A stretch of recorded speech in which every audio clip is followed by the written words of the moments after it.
जग में सचर अचर जो प्राणी, जग में सचर अचर जितने हैं सारे कर्म निरत हैं। जग में सचर अचर जितने हैं सारे कर्म निरत हैं। धुन है एक न एक सभी को, सबके निश्चित व्रत है। जितने सारे जीव हैं संसार में, धुन है एक ना एक सभी को, सबके निश्चित व्रत हैं। जीवन भर आतप सह वसुधा, जीवन भर आतप सह वसुधा पर छाया करता है। तुच्छ पत्र की भी स्वकर्म में कैसी तत्परता है। जीवन भर आतप सह वसुधा पर छाया करता है। तुच्छ पत्र की, छोटा सा पत्ता भी, तुच्छ पत्र की भी स्वकर्म में कैसी तत्परता है। सिंधु विहंग तरंग पंख को फड़का कर प्रतिक्षण में, है निमग्न नित भूमि अंड के सेचन में रक्षण में। भौरे भी, मधुमक्खियां भी पराग को पाने के लिए हजारों किलोमीटर की यात्रा कर लेती हैं। पंछी भी आसमान में चक्कर लगाते हैं, कुछ ना कुछ करते रहते हैं। इसका मतलब है कि दुनिया के हर प्राणी को कुछ ना कुछ करने की आदत पड़ी हुई है।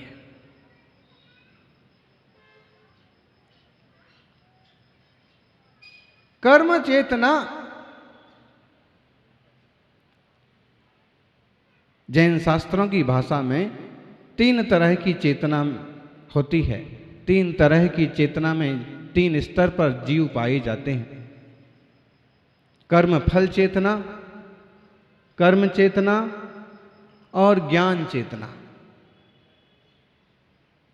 कर्म फल चेतना का मतलब है कि सिर्फ कर्म भोगने की ही ज्यादातर संभावना है।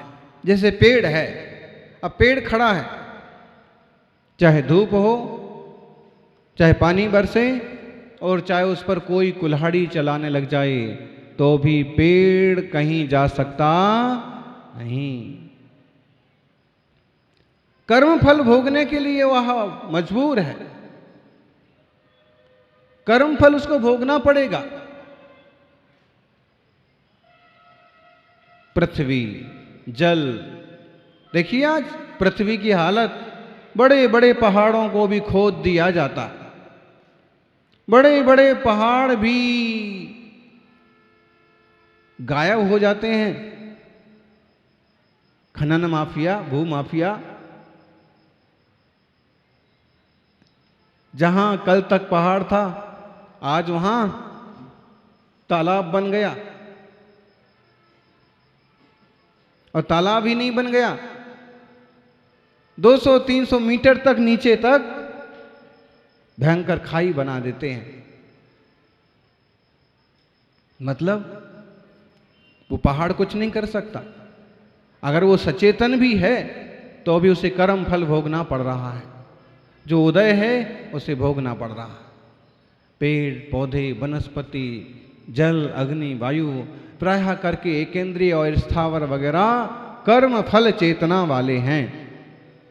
ऐसा नहीं कि केवल स्थावर ही कर्म फल चेतना वाले हों। कभी कभी हम इस पंचेंद्रियों में, त्रसों में और इंसानों में भी दे सकते हैं, लेकिन मुख्यतः एकेंद्रीय जी। कर्म चेतना, कर्म चेतना मतलब हुआ कर्म करने की क्षमता, कर्म करने की शक्ति, कर्म करने की भावना। और देखिएगा कि 2 इंद्रिय कीड़े, 3 इंद्रिय कीड़े, 4 इंद्रिय कीड़े भी अपना कुछ न कुछ काम करने के लिए भागते दौड़ते रहते हैं। जब कीड़े भी भागते दौड़ते रहते हैं तो इंसान कहाँ रुकने वाला? बोलो। कर्ता बुद्धि बहुत खतरनाक है और हमें ऐसे लगता है कि हम सब कुछ कर लेंगे, हम कर रहे हैं इसलिए संसार चल रहा है। लेकिन वास्तव में आपके चलाने से संसार नहीं चल रहा है, ये तो आपके विकारों से आपका संसार बढ़ रहा है। संसारी बने रहने के लिए हमारा जन्म नहीं हुआ है। ज्ञानियों ध्यान दो, हम कभी कर्म फल चेतना में निगोद आदि में रहे?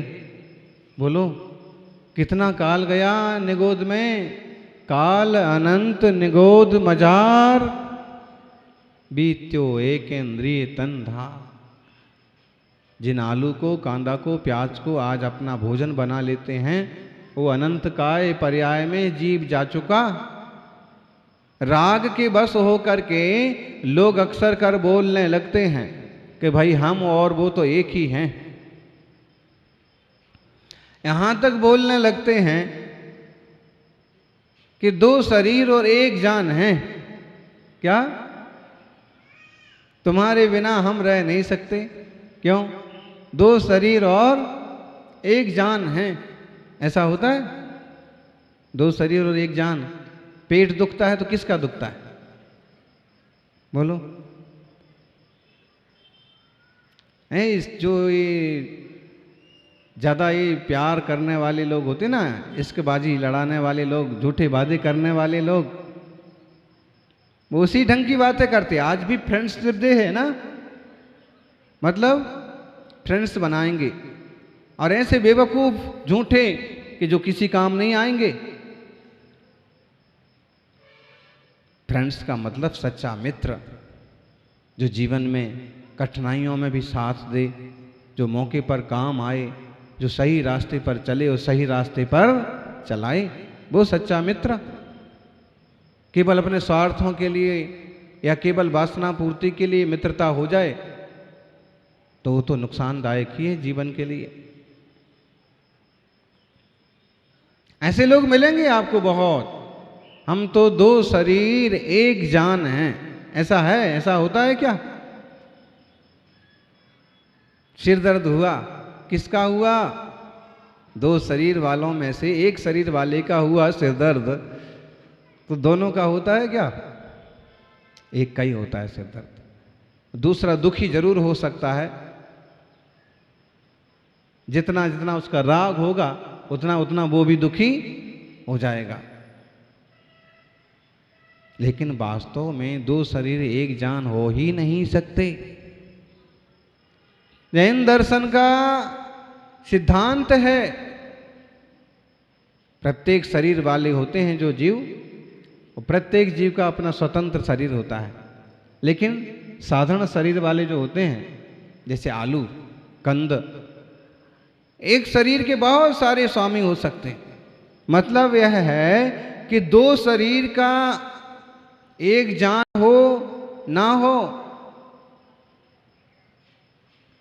दो शरीर और एक आत्मा हो, ऐसा तो संभव नहीं है।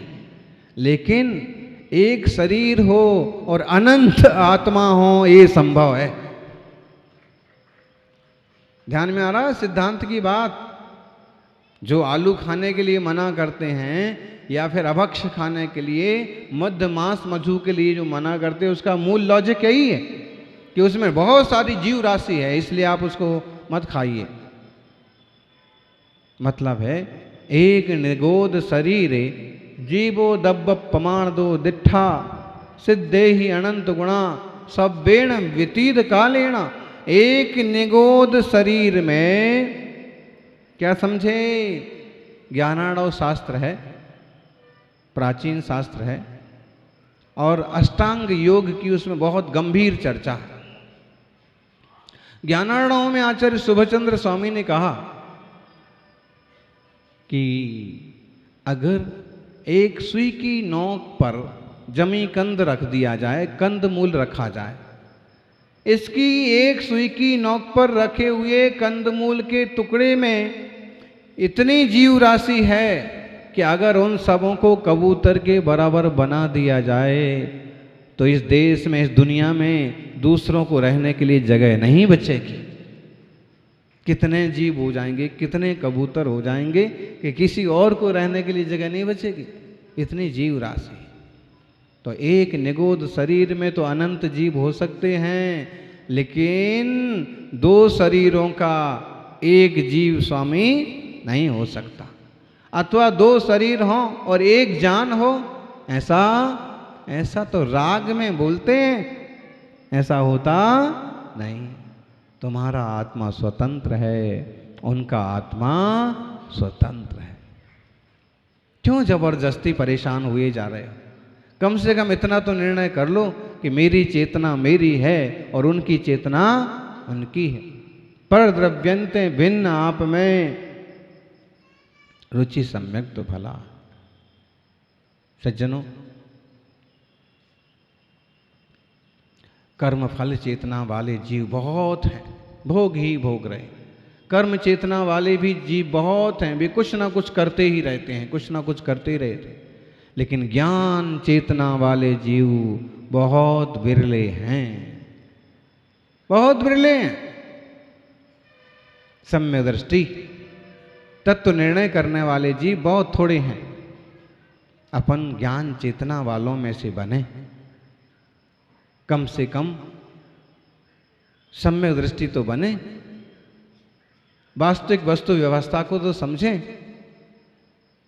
और कर्म चेतना में ही अकेले ना जीते रहें। कर्म चेतना भी हो तो विवेक तो हो। कर्मण्येवाधिकारस्ते, कर्म करने में तुम्हारा अधिकार है। मतलब यह है कि हो सकता है कि अगर आप सही कर्म करें तो सही फल मिले, और गलत कर्म करें तो गलत फल मिलेगा। इसलिए अच्छे कर्म करिए, सत्कर्म करिए। कर्म करे जा, फल की इच्छा मत करना इंसान। बहुत फेमस लाइनें हैं ये, और इसका हम भावार्थ समझना चाहें तो ये अर्थ हो जाएगा कि तुम सत्कर्म करो, अच्छे काम करो, अपने कर्तव्य करो, फल भी अच्छा ही मिलेगा, उसकी फिक्र करने की जरूरत नहीं है। महावीर स्वामी उससे आगे की बात करते हैं कि केवल कर्म करने में विश्वास मत करो, केवल कर्म मत करते रहो, तुम अपने ज्ञाता दृष्टा स्वभाव को जानो और निष्कर्म ज्ञान चैतन्य को प्राप्त हो जाओ। परिणमति नेय मठा, प्रवचन सार में 42 नंबर की गाथा है। परिणमति नेय मठम नादा जदि नेओ खाई गम तस्सा नाणंति तम जिनिंदा खवयंतम कम में बुत्ता। ज्ञाता यदि ज्ञेय पदार्थ रूप परिणमित होता हो तो उसको क्षयक ज्ञान होता ही नहीं। जिनेन्द्र देवों ने उसे कर्म को ही अनुभव करने वाला कहा है। ज्ञाता मैं ज्ञाता, आप सब ज्ञाता हैं। जो जानता है वो ज्ञाता कहलाता है। ज्ञाता दृष्टा हमारा स्वभाव है, लेकिन ज्ञाता जब ज्ञेयार्थ परिणमन करता है, जो कुछ देखा वैसा रंग गया, अच्छा रूप देखा, अच्छा रंग देखा, उसी के पीछे चल दिया। अच्छी सुगंध आई, सुगंध लेने वाली लाइन में चल दिया। बढ़िया जलेबी रसगुल्ले की दुकान दिख गई, वहीं जाके खड़े हो गए। मालूम है, जिस आदमी को शुगर प्रॉब्लम होता है, जिस आदमी को डायबिटीज होती है, और जब वो मिठाई के मार्केट से निकले और साथ में पत्नी हो, तो उसको सबसे बड़ा दुश्मन कौन मालूम पड़ता है? मालूम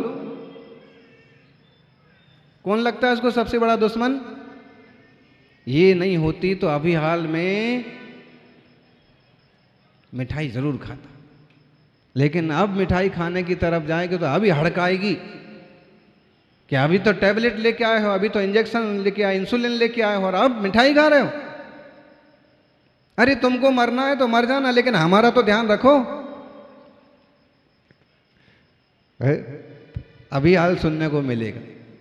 मतलब यह है कि ये संसारी जन जो कुछ भी देखते हैं, उन चीज़ों को पाने की, खाने की, पकड़ने की कोशिश करते हैं।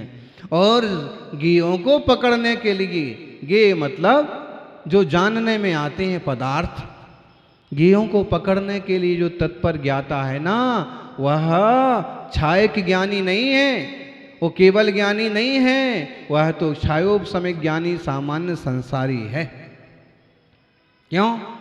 क्योंकि जो केवल ज्ञानी हैं, जो सर्वज्ञ हैं, वो जानते तो सब कुछ हैं लेकिन पकड़ते कुछ नहीं। भगवान कुछ नहीं पकड़ते, किन्हीं पदार्थों से आविष्ट नहीं होते। ज्ञाता दृष्टा आत्म राम। ज्ञानियों, अपनी बुद्धि भी वैसे बनाइए।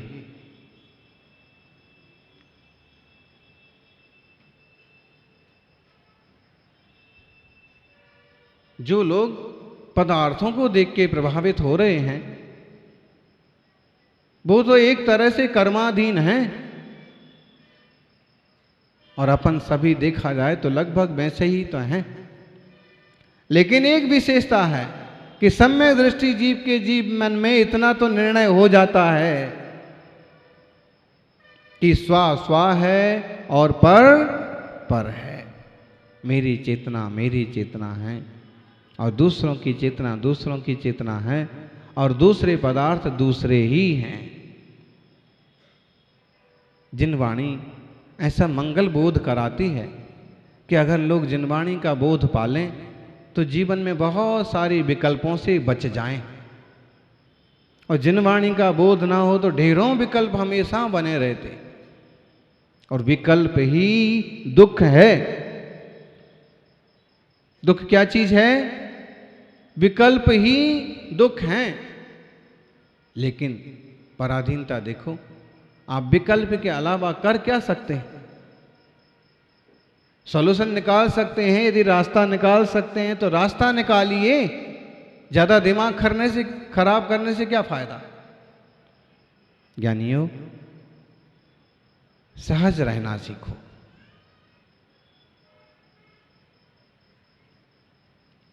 देखो, भक्ति का आनंद, पूजा का आनंद, शुभ कर्म का भी एक आनंद है। जब सत्कर्म का ऐसा आनंद है तो शुद्धोपयोग का आनंद कितना अच्छा होगा, कैसा अपूर्व होगा। गुरु तो हमेशा सिखा रहे हैं, सिखाते ही हैं। एक युवक ने सोचा कि दुनिया से हट करके मैं कुछ काम करना चाहता हूं।